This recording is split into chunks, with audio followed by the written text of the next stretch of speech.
Bills Pod Squad is presented by the New York Lottery. The new seasonal scratch-off games from the New York Lottery are here with prizes up to $500,000. They're the perfect gift. Head to your nearest retailer and gift one today. You must be 18 years or older to purchase a lottery ticket. Please gift responsibly. On this week's episode, we discuss our upcoming holiday plans, including our favorite Thanksgiving dishes, what Kim has been binge watching on Netflix, and we'll dip into another edition of Ask the Owner. Our guest this week is gold medal winning athlete and Rochester native Abby Wambach. We'll take a look at some of her best moments from her professional soccer career, her love for the Buffalo Bills, and the champion mindset with her new book, Wolfpack. This week's Bills Pod Squad kicks off right now. Welcome into Bills Pod Squad, presented by the New York Lottery. Maddy Glab and Bills owner, President Kim Pegula here as your hosts. Bills Pod Squad brings you outside of the regular football recap and takes you into the lives of players, coaches, and more. And sometimes we even reach outside of the scope of football. Like today, we've got Abby Wambach, a two-time Olympic gold medalist, FIFA Women's World Cup champion, and a National Soccer Hall of Fame member on with us today. Here's the tie-in. She's from Rochester, New York. So we'll get into all that. Kim can't wait to talk to her as we come off of the bye week and get ready for the Week 12 Chargers game. And since we're coming off of this bye week, let's just talk about how this bye week has pretty much been unlike any other bye week. Usually we get a long weekend, which we did. So thanks for giving us a couple days off, Kim. Really Although appreciate it. you are working, Maddie, so you didn't get a whole days off, but I appreciate you being on the show. That's true. That's true. I feel like during a football season, even when we have days off, there's always so much to catch up on just to get into a better position for the next week. So it's nice to catch up on things, get stuff done.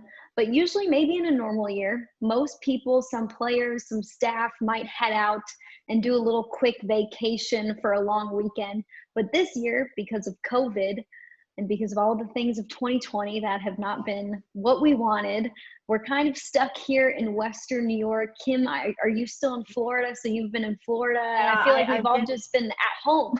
Right. I've been here in Florida over the past week, and we'll be here through kind of Thanksgiving, and then plan on heading back to Buffalo for the rest of the year. But I would say that, it is different this year because we have to be, well, not me because I'm in Florida right now, but the players and the coaches and the staff, they have to do daily testing every morning. And if they miss a day of test, there is an intensive protocol that they're going to have to follow in order to get back into the facility, which I know that no player or coach wants to do. So they can't go anywhere.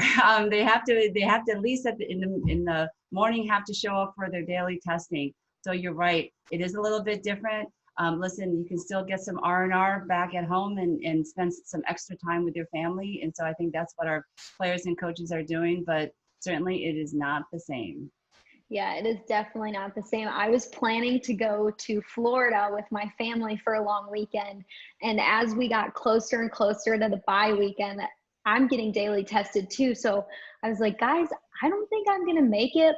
We can't even really travel because of New York State quarantine rules. If I come back in, it's 14 days, or it just changed to being you have to get tested twice to come out of quarantine once you're coming in from a different state. So I was like, guys, I'm missing out on this family vacation. Hopefully we can plan something maybe for summer if things are better by then. And they were like, okay, well, we're still going to go. So they were in Florida. Oh, they are. They're going without you. What a family. Great support there, Maddie. Right. So I'm getting text messages, pictures of them in Florida. And I'm like, you guys just not fair. Well, I will say, though, that they don't have contact with players or in the players' facility. So I get it. But, positive cases among teams have risen over the last couple of weeks. And so there is a concern that, any type of a break in a bye week and the travel and all those things would hurt, the rest of the season. So I don't blame the league for, making our guys and our coaches and everyone in the tier system, stay at home and test every week because, at the end of the day, we all want to make sure that we get a full season in and we're all able to play and we all stay safe and healthy. Yeah, I completely agree. It's just the safest thing to do right now. And we want to stay on schedule. We want to get to the playoffs. We don't want to have a different scenario of the playoffs. We want it just to be how it should be in the NFL. And so far, we've gotten through to week 12. Everything on schedule. Yes, a couple games have been moved a day or two, but other than that, we haven't had to pause yet, which is really incredible, I think. Yes, and although, for me, I didn't even have a vacation plan, Maddie, so I didn't even have anything fun to look forward to. I am here in Florida, but not on vacation. This is obviously my home, and I've got a whole office and a different staff here in Florida. So I've been just traveling from my house to my office. Still a lot of work to be done, and of course, hockey is around the corner. So as you know, I also, work on hockey-related things, and so trying to juggle all the things that happen does not afford me, even in a bye week, any vacation time. No R&R for you. Hopefully, maybe like a couple of your evenings are less chaotic, and you can relax a little bit in that way. Yes, I definitely do that. I binge watch on Netflix, as I fall asleep. I love it. That's I it love for me. Hey, got any good shows you're watching if you're binging stuff on Netflix? You know what? I feel like I have been binging a lot. So I don't know why I love these really action, gory type of thing. Ooh, I don't know. I binge watched Outlander, which okay. it was a show that I never watched when it was on, and it's kind of like this, period piece in Ireland. And for some reason, there is just something that I just, I got addicted to it. I was binge watch that late at night, and sometimes, that's my problem. I start late, and then it's like 1 o'clock. I'm like, I have to turn it off. So I don't know. That's, simple pleasures of life these days is what you got to go on. I completely agree. I get on Netflix, and anytime there's something new, I'm like, oh, yes, there's a new movie, a new show to watch. So, Well, I will say though, come Thanksgiving, holiday, Hallmark, Christmas shows are that's my your thing. Yes, I binge watch on Christmas shows like no other. I love Christmas. Soon as Thanksgiving is over, I get into Christmas mode, and watching Hallmark movies is on my list. And I'm not usually a sentimental person, but I don't know why, it just gets me in the mood. All right. Well, maybe we're going to have to do a top 3 Hallmark movies down the road here when Christmas is right around the corner. But we've got a top 3 this week. It's brought to you by Independent Health. This week's game sponsor is also Independent Health. You deserve the red shirt treatment. Our top 3, since Thanksgiving is just a couple days away, we're going to do our 3 favorite Thanksgiving dishes. So, Kim, I'll have you start. Right. Okay. Well, let's see. I would start at the end, meaning dessert. So that's just me. My sweet tooth gets me every time. So I'm gonna say dessert in general. I know it's not like one dish because usually we have more than one dessert. So everything that you can imagine, if it's from pecan pie to apple pie to pumpkin pie to cake to pumpkin rolls, whatever, dessert would be my top dish for Thanksgiving. Okay. Are you cooking most of this dessert, I or am not. what does a normal Thanksgiving look like in your household? I know this year is going to be very different for so many people. It's going to be a lot smaller group, more so just your immediate family rather than extended people. Right. So I guess in a normal year, what does Thanksgiving look like for you? In a normal year, it is me. I'm the one doing the cooking, I'm hosting and all that stuff. This year, though, my stepdaughter is going to be the one doing all the work. So I did teach her well because I said, well, I'll bring apple pie, I'll bring pumpkin pie. And she's like, no, I got it, which is usually the response that I do. So I taught her really well on hosting, that basically you just do it all yourself. So I don't have to do work this year, but I think I am going to sneak in some extra treats even for myself because when you're visiting, right, but then when you go home, it's like you don't have anything left over. This is so true. So I'm going to do a little side baking just for, Terry and I when we get back home to our house. That's the best part of Thanksgiving is the leftover meals that come from it. So you gotta have some leftover. I'll stick with sweet too. So we have a side dish that isn't really a part of dessert, although it tastes like dessert. My grandma makes this amazing cranberry sauce and whipped cream on the side. And the whipped cream, what makes it so good, it has cream cheese in it, which might sound a little bit weird, but it's so good. So my grandma and my mom make it. I'm going to try and make it this year since I'll be in Buffalo bet for it has sugar in Thanksgiving it this too. year. I Oh, bet it has so sugar. much Yes, sugar. yes. I So know much exactly sugar. what you're talking about. Yeah, so I would tell my mom to just make a whole nother one on the side so I could just eat it for like the next week afterwards. So that's my favorite side dish, one of my favorite side dishes. What's number 2 So on your number list? 2, again, it's probably going to be, I'm going to say, the sweet potato casserole, right? So again, another sweet dish, a side dish, but another sweet dish. I love sweet potatoes in general.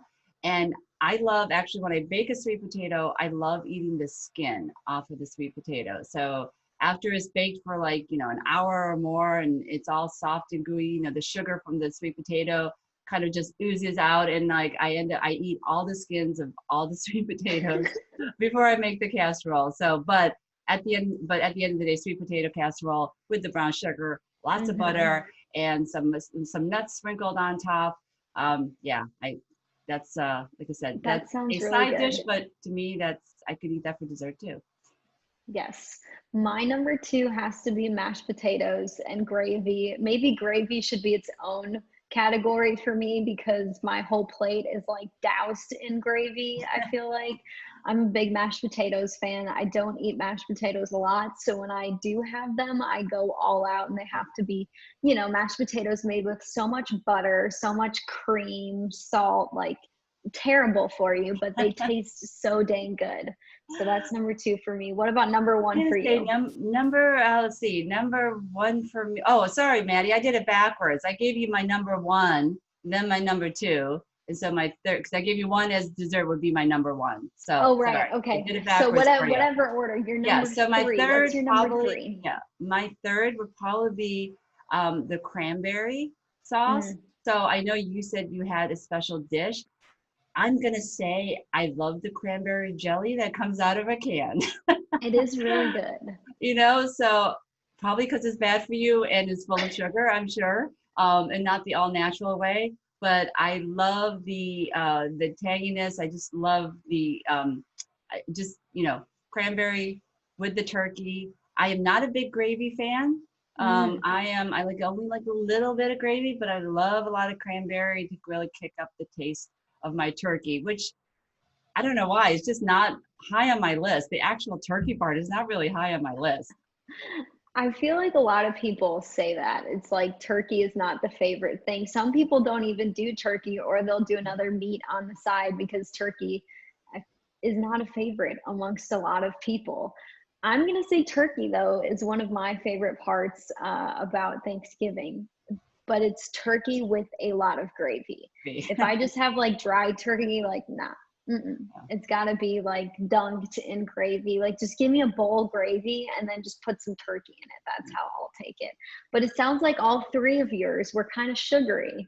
Yes. And so, Maddie, if your family is here in Florida, you're staying there, you got a test, are you preparing your own personalized Thanksgiving meal?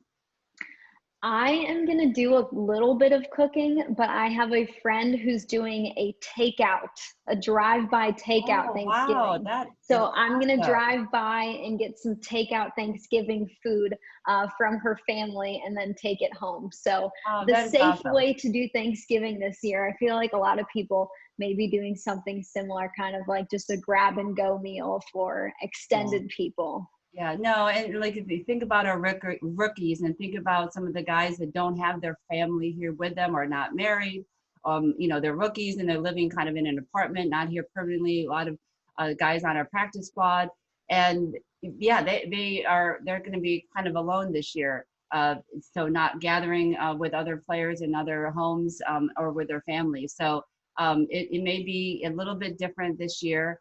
So, but again, a lot to be thankful for.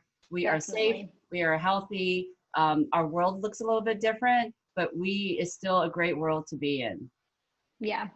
I totally agree. And we've got a lot to look forward to when all this is over. And next Thanksgiving, people are just going to celebrate even more. Hopefully, we are out of the woods by next Thanksgiving and can have a mass party or whatever you want to do with your family members and friends to just really celebrate and feel like holidays are back on track. So looking forward to when holidays are what they normally are. I've got to bring up the Dion Dawkins fan box that is available. I wore it on last week's episode. It's the Thanksgiving themed shirt. It's available on billsfanbox.com until Sunday, November 29th at 11:59 p.m. So you got a couple more days to go get it. Proceeds benefit Independent Health Foundation. It says feast mode. It's really cool and it's Dion's, so just go ahead and get it. And the Buffalo Bills are proud to partner with National Grid in promoting the Safety First initiative, where every time a Bills safety makes a tackle at home, National Grid will donate $50 to the 100 Club of Buffalo in support of first responders and their families. National Grid reminds you to put safety first in your home with this easy tip.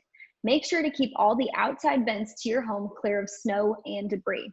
All right, here's our interview with a woman who competed in 4 FIFA Women's World Cup tourneys and played on the women's U.S. national soccer team from 2001 to 2015. It's Abby Wambach. Abby, we are so excited to have you on this podcast today. I've got to say, you're the first gold medalist that we've had on the podcast. So a big accomplishment for Kim and I to have someone like you on this podcast. Usually we have other professional sports players more or so in the realm of the NFL sort of things, but it's awesome to reach people all over. And the reach for you is that you're a Rochester native. So you're kind of in our neck of the woods.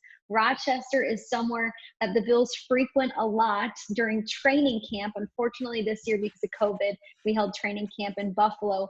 But did you grow up cheering for the Bills? I've got to ask you that first. Being from Rochester, were you guys a football family at all? I know you grew up playing soccer, but were the Bills a part of your family?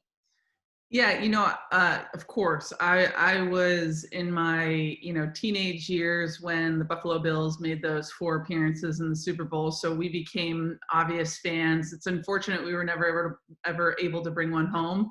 Sad for Kelly and all those guys and the Buffalo, the Buffalo Bills franchise. But, and truly, I think it broke my heart a little bit.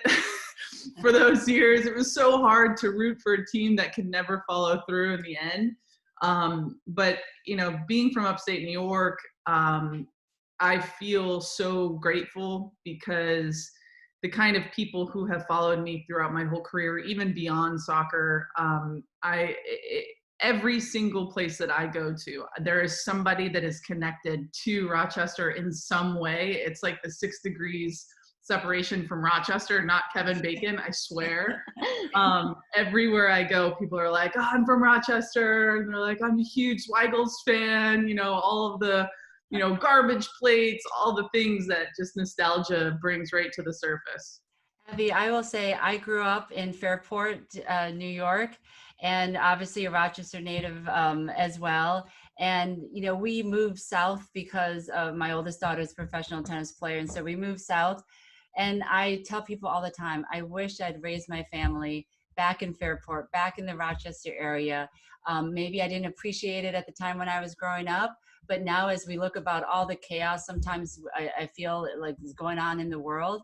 What a wonderful place to grow up. And I really do miss it. I am fortunate. I get to go back to Pittsburgh for training camp every year and partake in the things that you just talked about. And I get to go back to my old house and do the drive-by, and I get to go to Abbott's Custard and, eat ice cream 3 times a day. But you're right. It was a special time to grow up there in Rochester.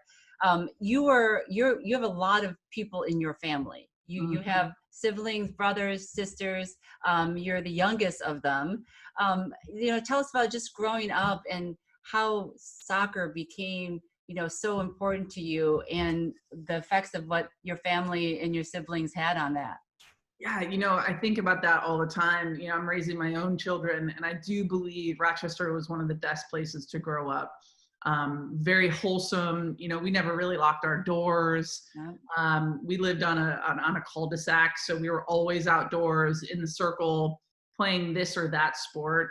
And it's truly an honor and something I'm so prideful of to say that I'm a Rochesterian, you know, somebody that grew up from Western New York, especially because now I'm a little bit of a softie when it comes to the weather. So I always say, you know, I grew up in the winters of upstate New York, so I can do anything. But now I live in Florida, and I'm totally a softie.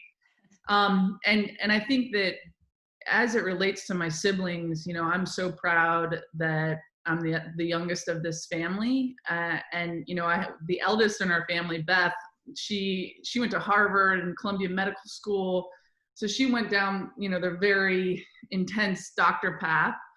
She's a surgeon, and I thought, okay, I think the only way I'm going to get any attention here is if I stick to this sport thing, and it worked out. You know, I'm proud of my career, and I'm proud to represent Rochester everywhere I go. Was soccer your always your first sport? Just, you know, from early on.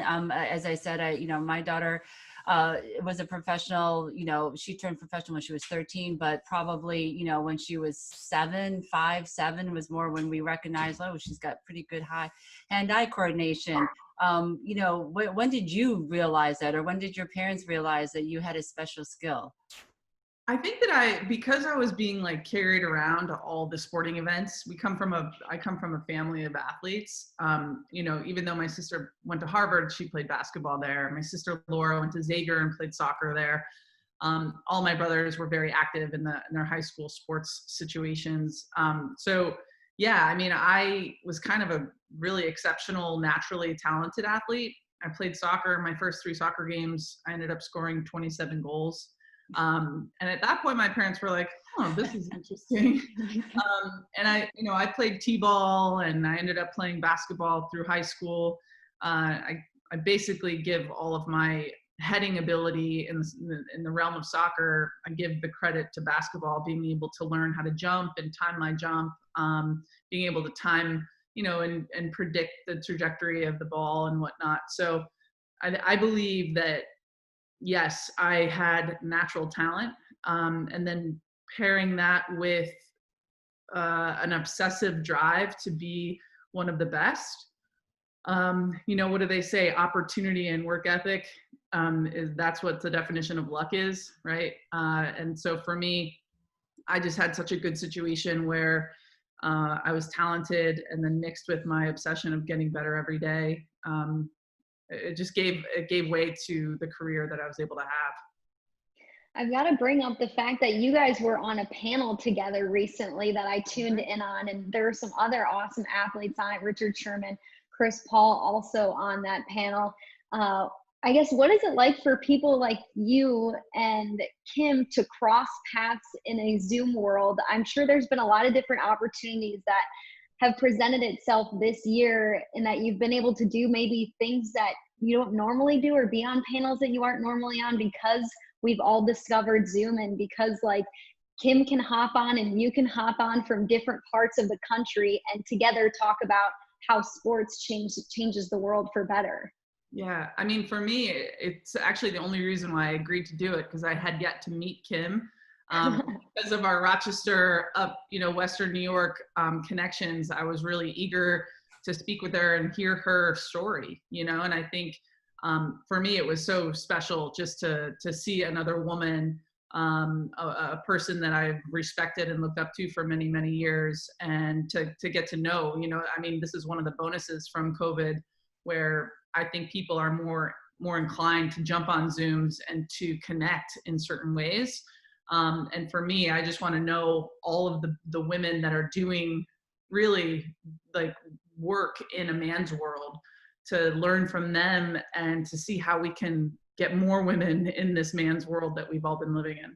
And that's what I loved about that conference. It's not just that conference, but the opportunities that we get. Abby and I, we're fortunate and blessed to have to speak on topics that really speak to us, you know, about women in leadership, about women in sports, you know, about the social injustices that are going on in this world. So you're right, Zoom has provided a lot of opportunity, and you get to meet some great people that I would have never, maybe have not gotten an opportunity to meet through Zoom, like Abby and some of the other guests on there. But I do think that's important. It's like, why are we spending our time? Why are we taking time out of our day to talk about and be on these different panels? And Abby and I, of course, you know, despite wanting to just introduce to ourselves to each other, it's also about the subject that we were talking about that I think is really important.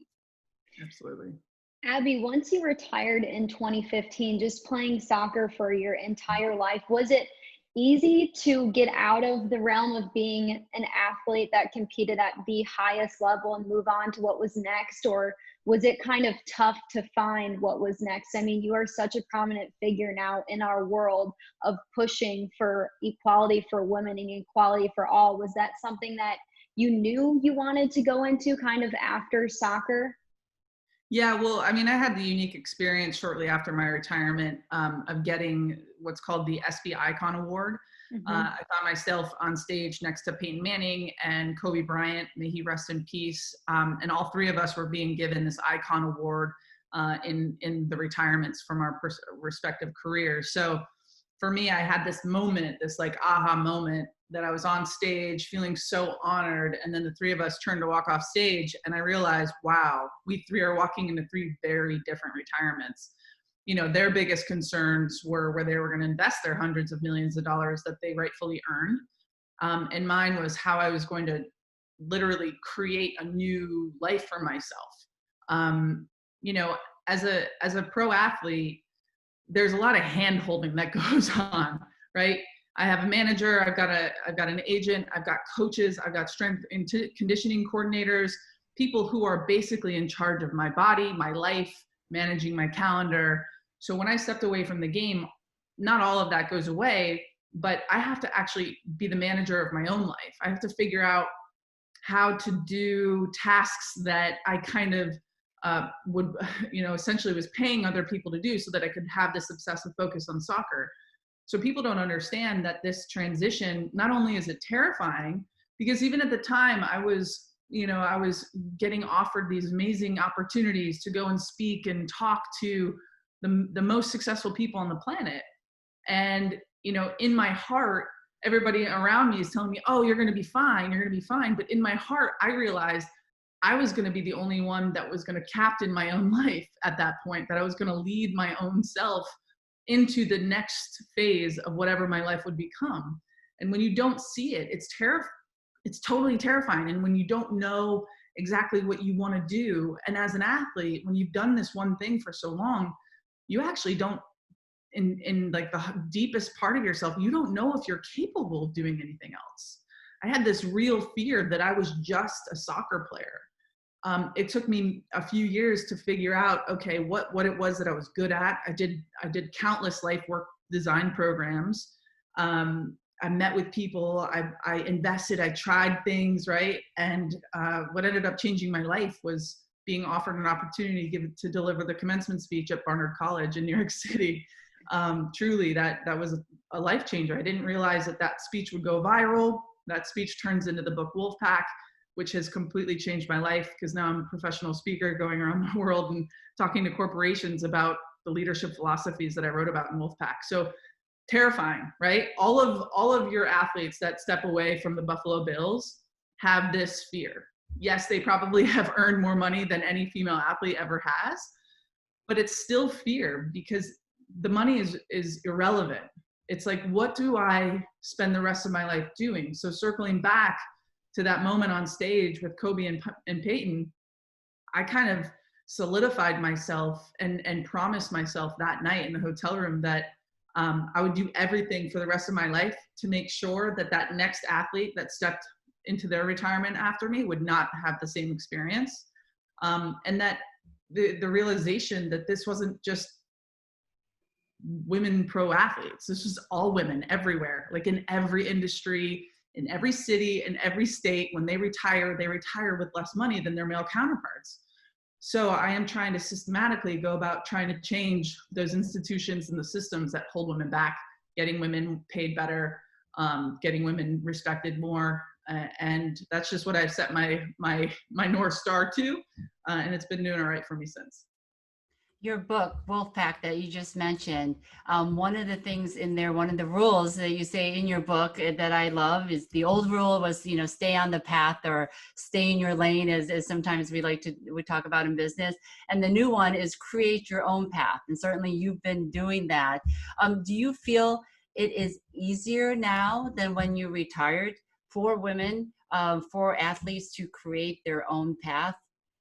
That's a good question. I think that it's a little bit easier. I think that people are coming around. Social justice is definitely at the forefront.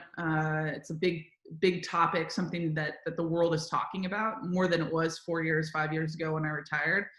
But I think more importantly, what I have to keep reminding myself, because no matter what I go out and talk about, it's always has to be true to me, right? So this idea of staying on the path, indifference to venturing off the path. Everything good in my life has only ever happened when I ventured off the path and took a risk. When I ventured off the path and collectively figured out what our goals were, right? And how we were going to approach said goal as a collective, and where we were going to be able to take our team from where we were to where we ought to be.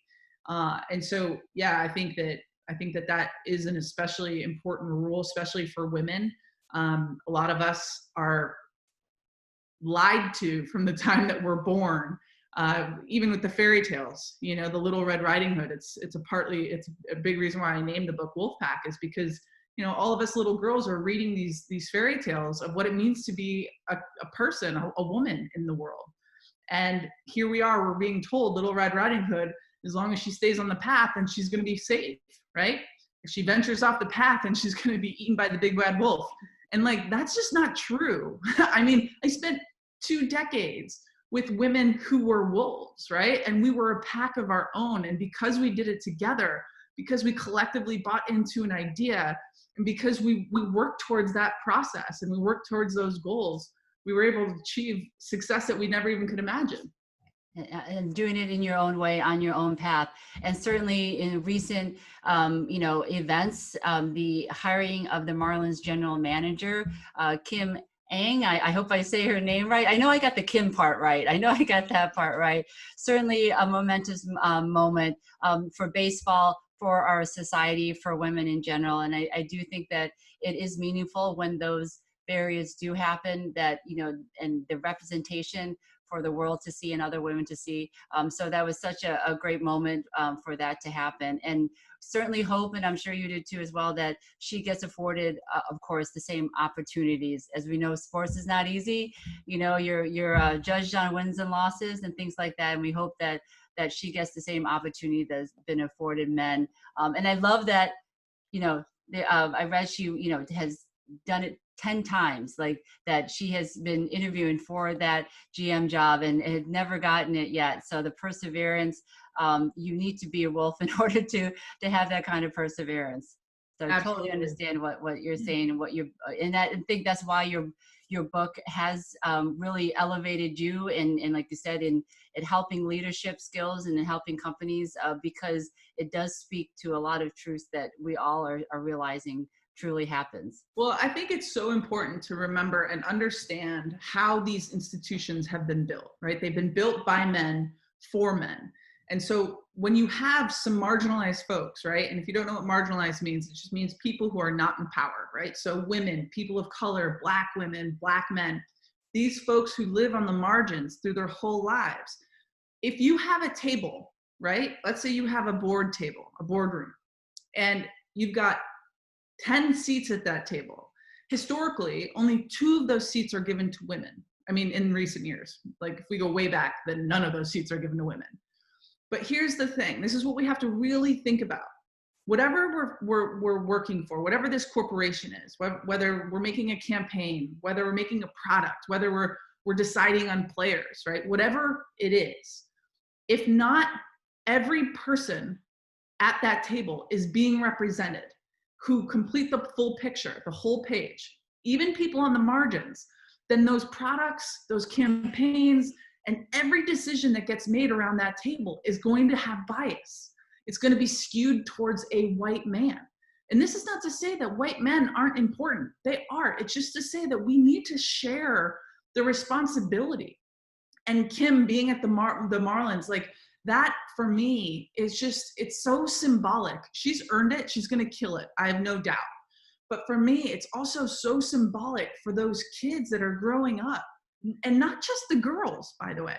We're also talking about the little boys that are growing up and looking at leadership and looking at those tables where decisions are made and how they see those tables being filled with diverse and inclusive people. So those decisions, right, those products that go out, they need to be represented and they need to be decided upon by the collective who we are as a people. And we are everything, right? We're not just white men. And white men aren't the smartest people in the room all the time, right? There are many people who can make really good decisions, and it frustrates me. It makes me crazy when people say, well, we just can't find a good enough woman to fill this position. That is crap. I think that you don't want to. I think that you have a deep misogyny that is so stuffed down that you can't even see it yourself. I think that you are afraid to give up any kind of power that you have. And if you are working in an organization and you don't question the kind of people that are sitting around the most important tables where decisions are made, then you aren't doing right by that company.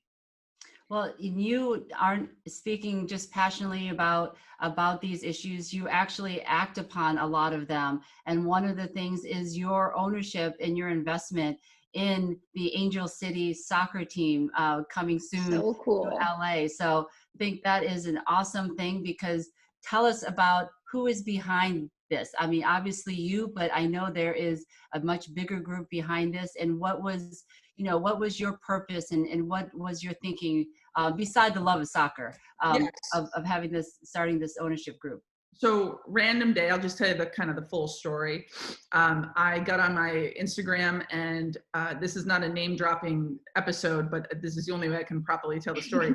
Natalie Portman, the actress and activist, she DM'd me and said, can I call you tomorrow? And I was like, yes, Natalie Portman, you can call me tomorrow. No big deal. Like, what could this be about, So she called me the next day and she told me the story about, she was at a Time's Up Connect event a couple years ago. And I was invited to speak at this Time's Up event. And so I was on stage and I did my spiel about pay inequities that the women's team faced. And she had no idea. This is the first she's hearing about it, right? And so she got pissed. She got heartbroken. And there were other women in the room that have also partnered with Angel FC. And she started collecting people. Okay, how do we solve this, right? How do we figure out a way, like Ava DuVernay says, and I'm gonna crucify this quote. I'm paraphrasing, but she's like, y'all are over there trying to break through a glass ceiling of a house that the men built. She's like, I'm just gonna be over here building my own home.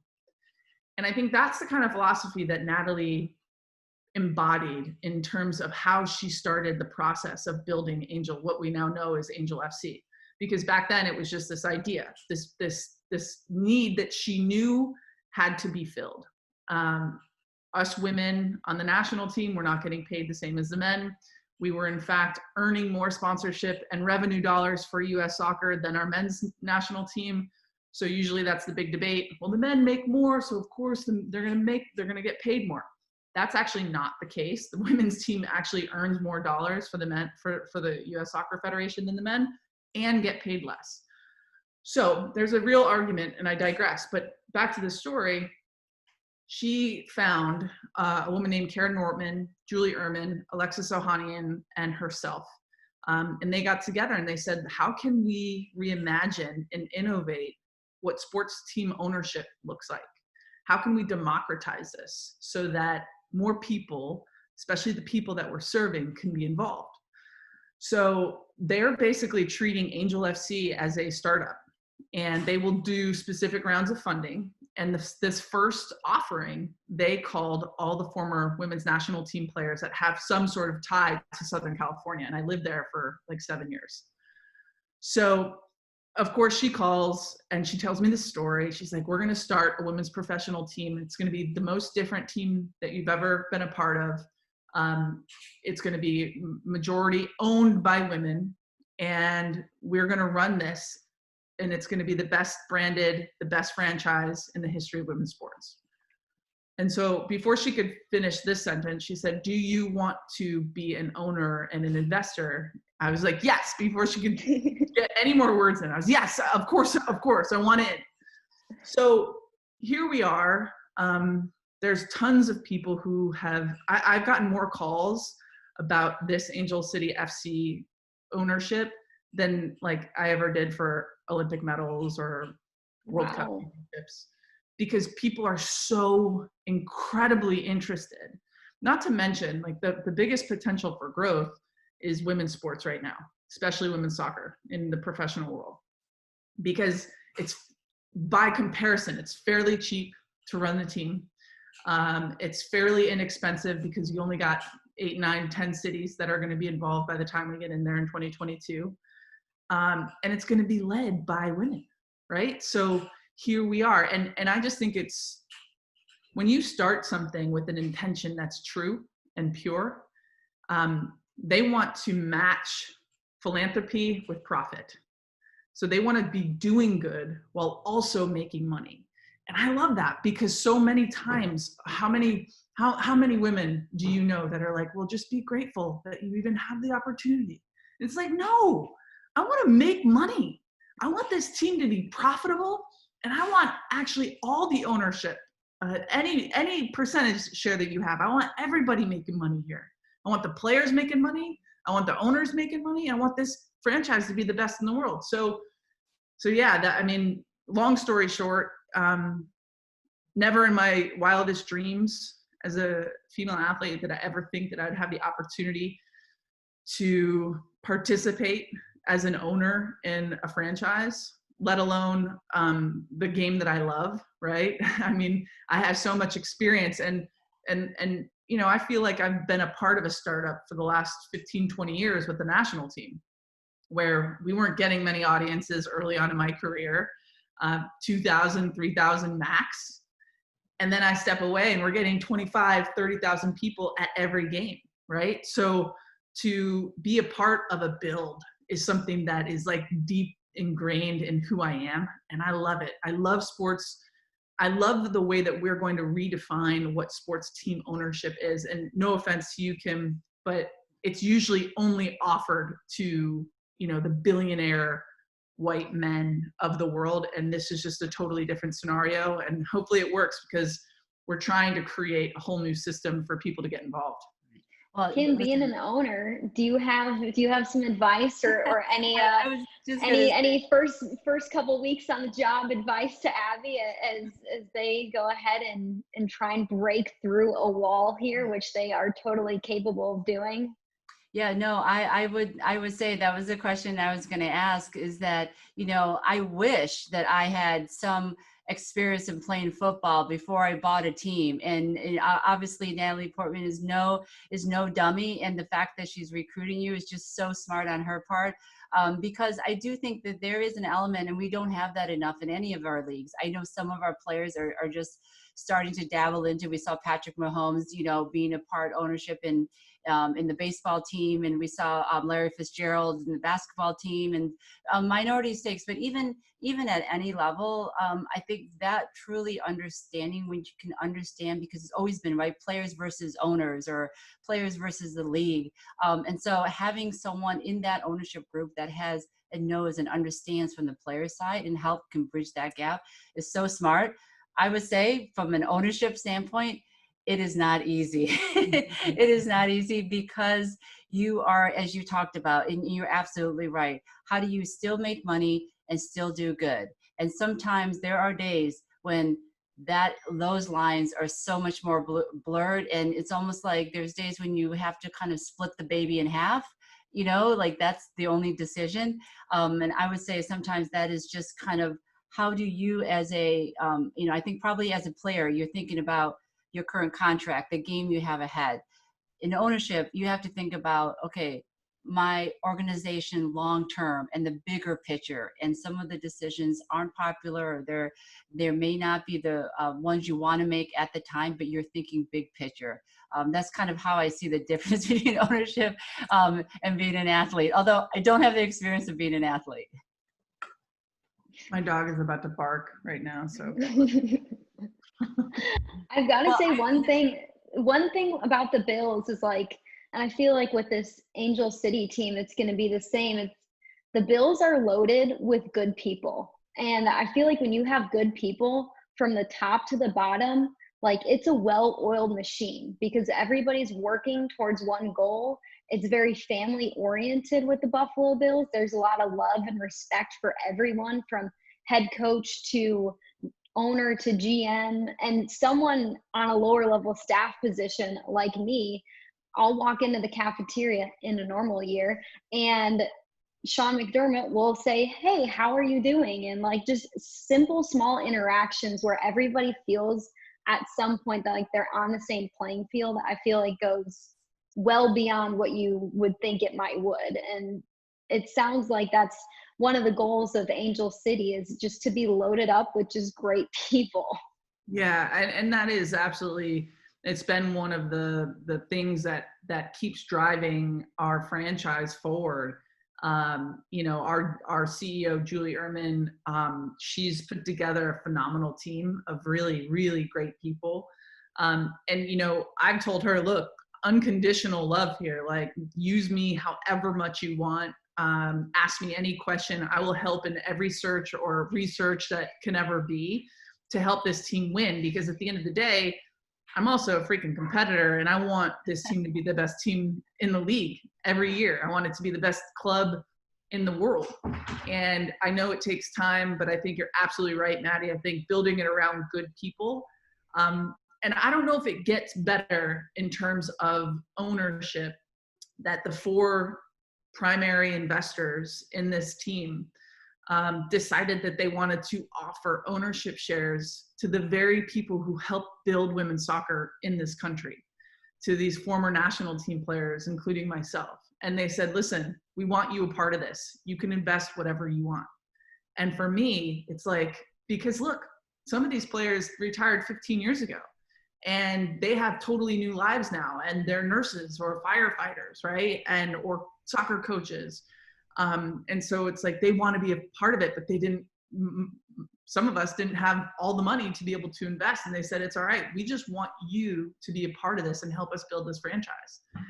And I don't know, it's like, feels like I hit the lottery, right? Feels like all of that time spent building women's pro soccer really is paying off in so many ways, because it's also brilliant to be a part of something that I helped build for so many years. It's, you know, when you retire from something, you don't miss the game so much as you miss the people and the ways and the connections and those relationships that lasted for 15, 20 years, right? Like that's what feels like I'm missing.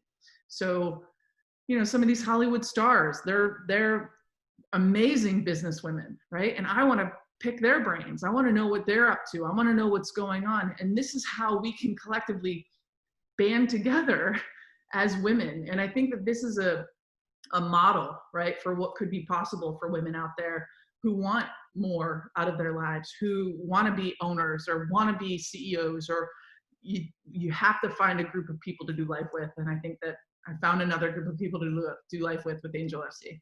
Oh, that's awesome, Abby. And you said that you have children. Yeah. I don't know how old they are. How are you as a parent now going to parent your child? Do you see a special skill in them already? And, are you hoping that they end up being following your path? Oh, that's so funny. So I have 3 kids. We have a 17-year-old, a 14-year-old, and a 12-year-old. And the 14 and 12 actually play soccer. When did you have time to have 3 kids those ages? Yeah, so I got married 4 years ago, and my wife had 3 children with a previous marriage. Oh, I have 2 of those too, Abby. Yeah, I've got 2 of those. I got 3 kids with none of the hard baby work. You hit the lottery there. Exactly. And so when I stepped into the family, these kids were playing rec league soccer, and I was like, we're gonna go into the club system. We're gonna step it up a notch, right? And it's been so fun to sit on the sidelines and watch the worst soccer in the history of all soccer. Like youth kids soccer is terrible, right? But it's so awesome to watch them develop. And no, like I have no anticipation or expectation of them to be ever following in my footsteps. I think that would be unfair. Yeah. And also, they're uniquely themselves. They're going to make their own lives. And if it includes soccer, great. I'll be along for the ride. And it's just been really special to, I don't know, recommit myself to the watching of the game and learning from and seeing it through the eyes of my kids.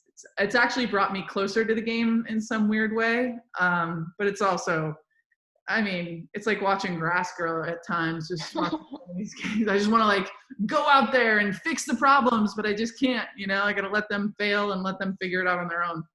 Well, I'm going to give a big shout out to step parents because it is not an easy job, but I would say being one myself and Abby, you being one, it is so rewarding to be a part of their lives in a different way. So I love my experience I've had as like I said, it hasn't always been easy, but at the end of the day, it has really made me who I am and part of who I am. So shout out to all those step parents out there. Yeah, we because of the weird, the weird connotation, the evil stepmother situation, we actually have reframed it and we call it bonus parent or bonus mom. Yeah, we didn't have that growing up. Yeah, because, we wanted to redefine what that can look like and be for these children. So,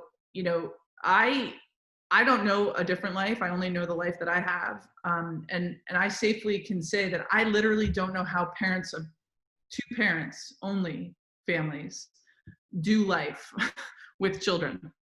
We literally need each other. We're very close. Craig, their father, we're texting every single day, like, hey, did you remember the dentist appointment? Literally, like today. Hey, I've got a work thing. All three of us work from home. I've got a work thing. Can you take the kid to soccer? Blah, blah, blah, blah, whatever. We have like a really great relationship. We're like that cool modern family, I guess. And I just don't know how two parents in a traditional marriage / relationship do it. We need the three people. It's like, I mean, we're one-on-one defense here, right? And it's been so special. Like I can't believe that I didn't actually give birth to these children. The way that I love them and the way that I feel about them feels like, I feel like I just like have amnesia from the time like before I met them and knew them, that I just like, don't remember their younger life for some reason. But they're incredible, and they have made me a better person. Parenting is the hardest and most rewarding thing you'll ever do. I truly believe that. So I'm glad that Glennon and Craig did a really good job raising these children to love me, to respect me, to make it feel like a true family. Speaking of children, I think a lot of the change that we want to see in the world starts with the kids and starts with teaching them maybe a different way than we were raised, teaching the girls to throw out the old rules that we were raised on and learn new ones. And you have the Wolfpack book also for young readers. So what's your goal with that book? And also just your goal in general of trying to help these kids see life in a different way and grow up in a world that was better than what we were raised in, and you can leave this world thinking it's a better place, leaving it. Well, I think that the world that we are currently witnessing on media, on social media, I don't care where you fall on the political scheme or the political lines or where you fall on either side of the aisle. I do know that there might be no more important time than right now to be handing our children books that are based and forged on honor. I think that kids sometimes look at some of the actions of the leaders of this world, of our government, and think that that's okay, right? And I think that it's really important that our kids understand that there is a different way and we can make good choices. Doesn't mean we're perfect people. Humanity and life is long and life is filled with mistakes.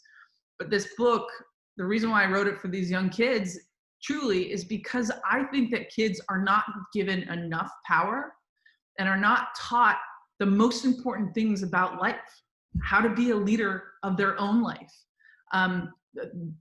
Conversation about finances, like why don't we have school teach our children about what money means, like what it is, how to save it, right? I think leadership and money are some of the most important things that a human being can actually learn. And if you teach them as young kids, then it's going to be easier for them to get throughout the whole of their life. Because we are, in fact, just leaders of our own lives. Like whether or not you're going to be an owner of the Buffalo Bills or, a teacher or whatever, doesn't matter. You still have to figure out how to lead your own self through the whole of your life, which hopefully is going to be very long. That's great, Abby, because you are exactly right. Leadership is not something, people talk, leadership can be learned. It's not just God-given, but we tend to start working on our leadership skills when we are adults, right? Or some of us never, but usually as an adult. And the fact that you really see children and you see our youth as having the ability to really understand leadership and build those skills is awesome to hear. I love that part. And I wish I had a book like that when I was growing up. Same. And so the fact that you've got one for adults and one for children, both very meaningful rules as you outlined in your book, but it's awesome. I love what you're doing there. Thank you. Yeah. And I think, I'm proud of these books, of course, and buy them if you want, but don't if you don't, right? It matters not if you buy my leadership stuff. What I'm hoping to get across to all the parents who are listening to this is that get your kids in front of leadership that you respond to, that you respect, that you would want to become. Like, turn off the TV if there are leaders on that television that are people you don't want your children to turn into. That's easy. That's it. That's all I'm asking. Don't even buy my book. I don't care. I think it's so important that we have to reestablish what real leadership looks like, and point them to the people that we respect, and hopefully it's different people than I would recommend. Abby, thank you so much for the conversation. This was awesome to get to talk to you, to kind of get inside your mind, what makes you the person you are today, and just get to know a little bit more about your books, about this Angel FC team. So many exciting things in the horizon. And just also, thanks for being a trailblazer for women in this world. I really appreciate people like you, people like Kim, just women who are in roles that are filled with a lot of men next to them. It's great to see how women have kind of come into the world in the last 10 years and be able to fill up roles that aren't usually filled by women. Well, I couldn't be honestly more grateful and honored to be a part of this. Kim, I've looked up to you for a long time now. I think that what you're doing and how you're symbolizing so much of the same stuff that Kim, the GM from the Marlins, is, you are making it possible to one day for us women to dream of being maybe an NFL owner one day. And I'll just throw my hat in the ring. If you want to add me to any of your ownership group, I'll gladly be a part of it. Heck yeah. Like I said earlier, I don't have the hundreds of millions of dollars that Peyton and Kobe made. But in all seriousness, I just think you're fabulous. Keep doing what you're doing. And if I could help you or the Buffalo Bills in any way, just let me know.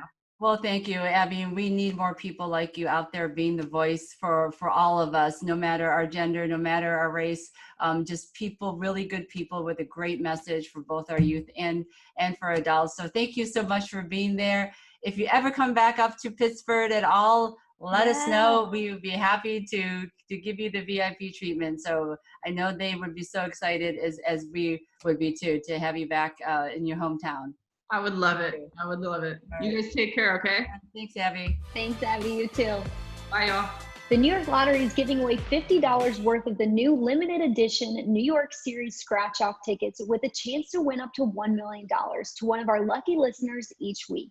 Visit buffalobills.com/New York Lottery or click on the link in the podcast description to enter now. Kim, we asked our fans if they've had any questions for you. And of course, we got a bunch. A lot were about fans in the stands in the new stadium, but we've already answered those. And we know where New York is at right now.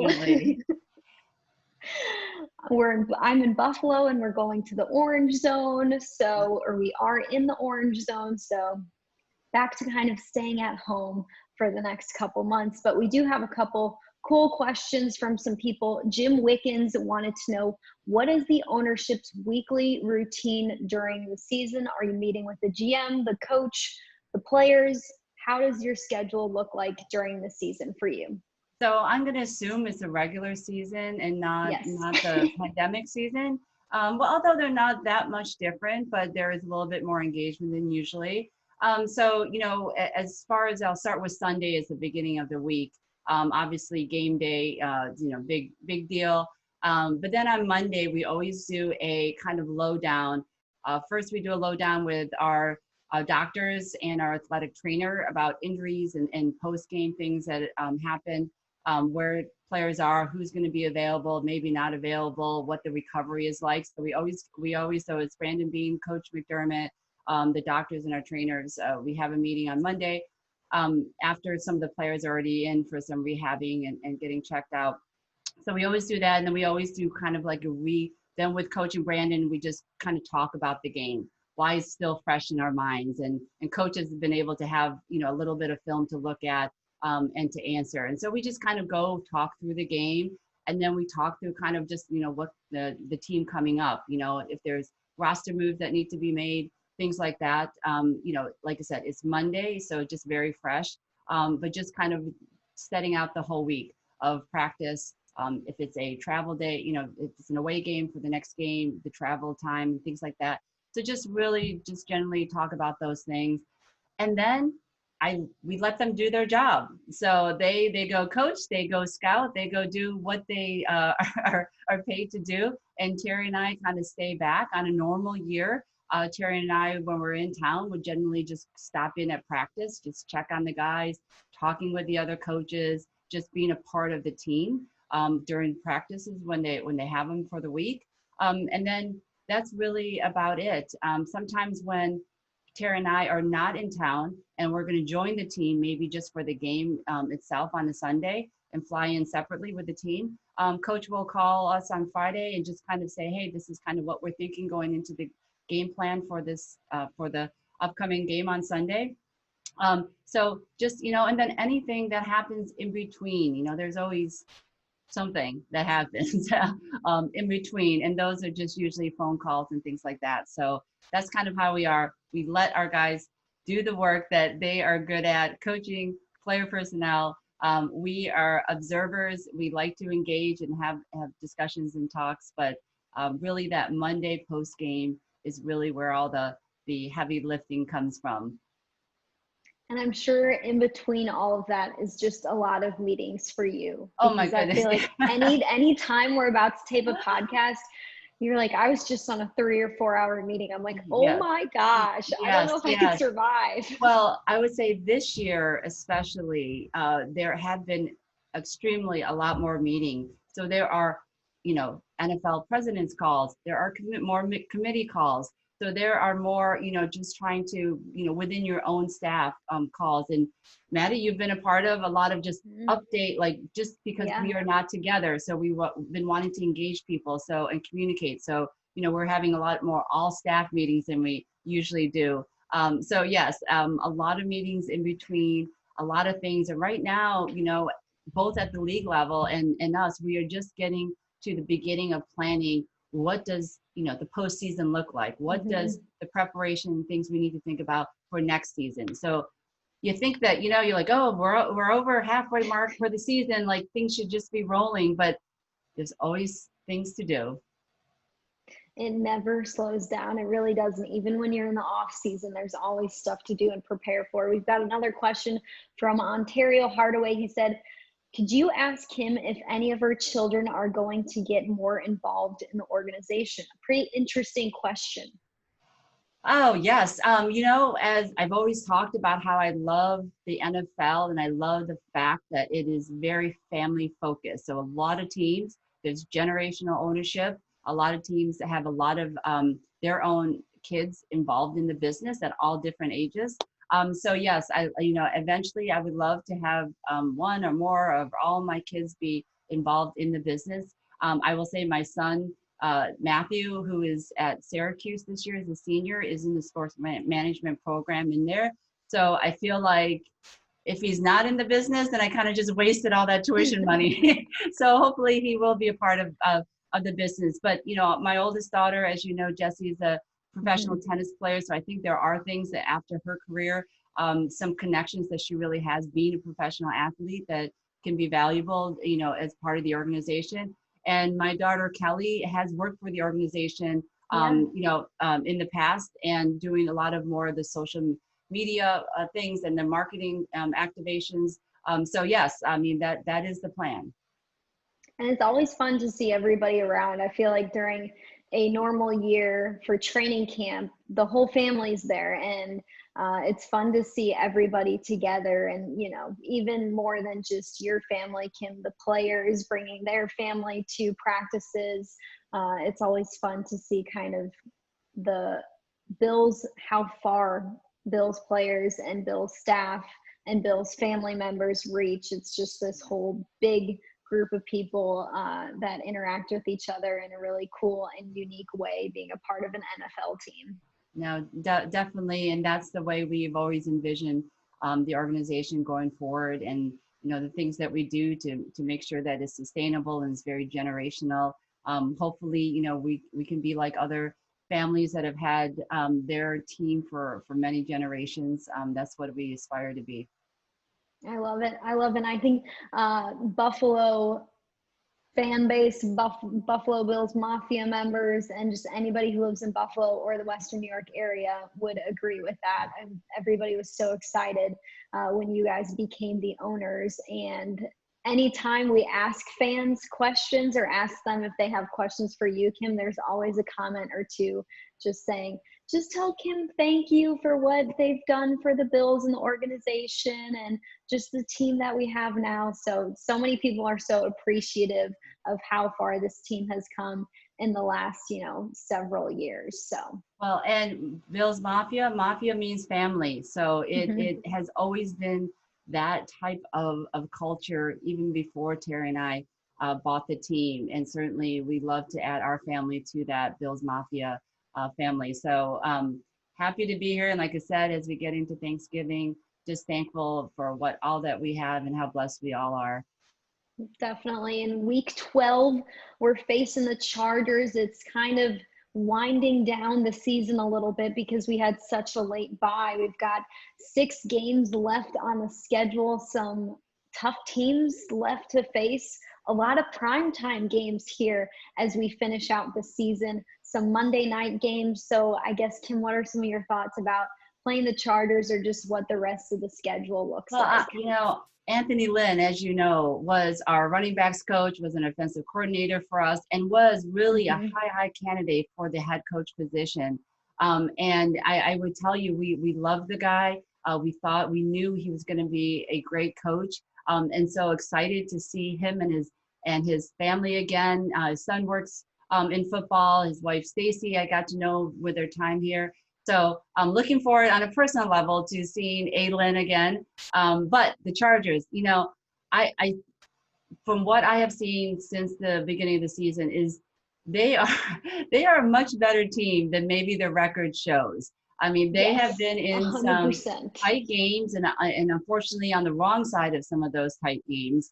I am hoping that it is not one of those tight games for the Chargers, that we get a substantial lead that we're comfortable with for that win. But again, another new quarterback who has had a wonderful season coming in for the Tyrod, after he got injured and really showing the league what he can do. I don't know if they knew what he could, Justin Herbert could do when they drafted him and put him in right away. But certainly it's going to be another challenge, another new quarterback that we have not had any experience or really seen except for the few games on tape. So it will be a challenge, but obviously hoping for, a W on this one. And after what Bills fans and just what we all had to experience with the Cardinals game, I think the last thing we want. Maddie, why did you have to bring it up? Oh, I had forgotten about it. Erase it from your memory. I didn't bring it up. I just want to beat the Chargers by like 2 or 3 touchdowns. I can't go through the heartbreak. I can't go through the heart palps that were going on during that game. Yeah, I was in a sugar coma there. So, but that's what we got to love about football, right? So it's that emotional roller coaster. We were not, we didn't get the W at the end of that, but it's still a good game. But like I said, still have 6 games left to do, and we still have to get back to work and kind of with a bye week, put that behind us and just focus on what we need to do for the game with the Chargers coming up. That's what's most important right now. Yeah, and it'll be great to see just how healthy our team got from the bye week. Good to see. Hopefully some players get back on the field that we haven't seen in a week or 2 or several weeks. So a bye week is always much appreciated for players in general, because once you get into week 11, week 12, really nobody is 100% anymore. Everybody's playing at like 80 to 90% health, just because of the wear and tear that happens throughout a season. Just focusing on the Chargers this week. Exactly. Well, Kim, that's going to do it for us.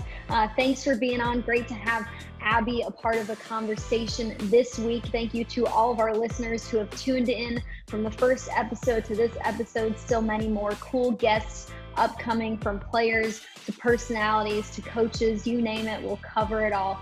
We'll catch you next week on another episode of Bills Pod Squad, brought to you by the New York Lottery. Thanks, Kim. Happy Thanksgiving, everyone. Yes.